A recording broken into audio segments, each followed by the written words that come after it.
over on You and Alibi and the streaming platform You, we have a new thriller called The Hunting Party, and here's a clip.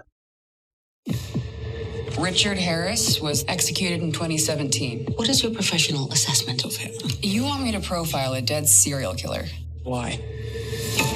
The truth is, he's not actually dead. He and some of the most dangerous criminals the world has ever known.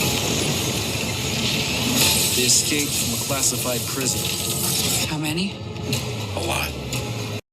This is a 10-parter, and get ready to suspend your disbelief because you're going to need to.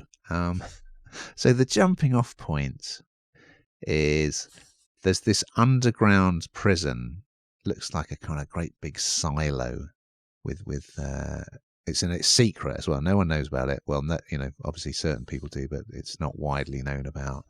And all these notorious criminals are, who supposedly have been executed. They're being kept there captive.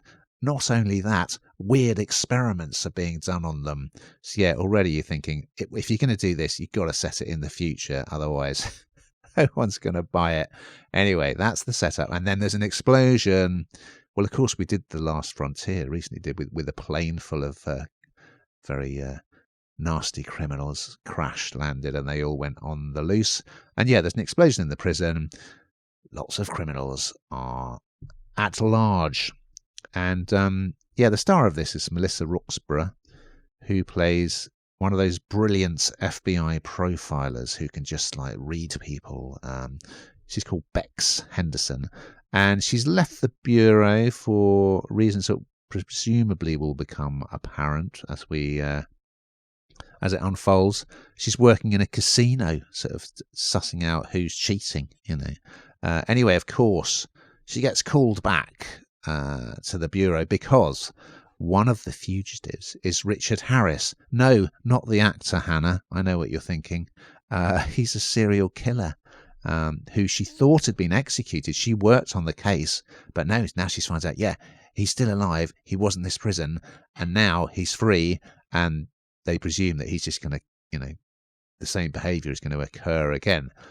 So I thought, despite the whole weird stuff with the prison, I did get drawn in. I quite like Bex as a character, and she clashes with this CIA agent, Jacob, played by Patrick Sabongui, who's not letting on the whole truth of what's been going down.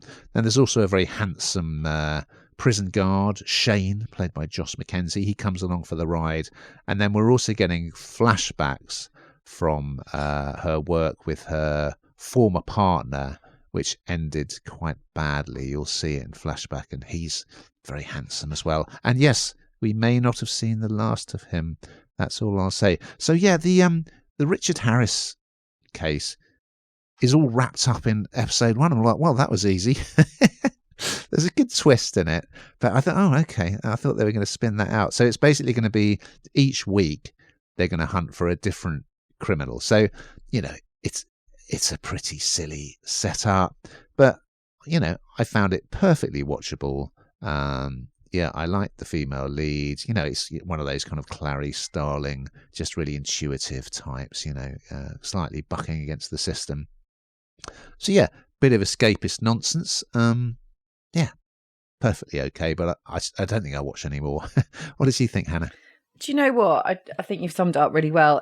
The only thing I did think draw comparisons with was last week we were talking about the plane crash, weren't we? And the fugitives kind of escaping. And this has a real sense of that too. I have to say it kind of plays on all my fears. Like I again said last week, the idea that there are lots of very sick people on the streets and they're trying to catch them. And you talked about Richard Harris here. And of course, his crimes are heinous and absolutely awful. He sadistically tortured several women, and he's, of course, around there to strike again, and they've got to try and catch all of these different people, and they're absolutely everywhere. And kind of the idea of this kind of the hunting party tells you absolutely everything, doesn't it? That they are literally hunting these horrid people. So I did think I did enjoy what I've seen of it so far.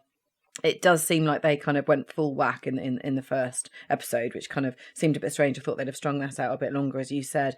But I think that the whole premise of this just plays on people's fears, and so therefore will work quite nicely. And it does, you just think, what if that, and I suppose as well, what if that happened? Everyone's got a prison somewhere near them, right? And the idea that this could happen. And of course, this is an explosion. You know, this is something that, you know, is out of someone's control, and they just sort of seem to manage to run away. And also, it comes down to data, doesn't it? I mean, they thought that he was dead and he was not dead.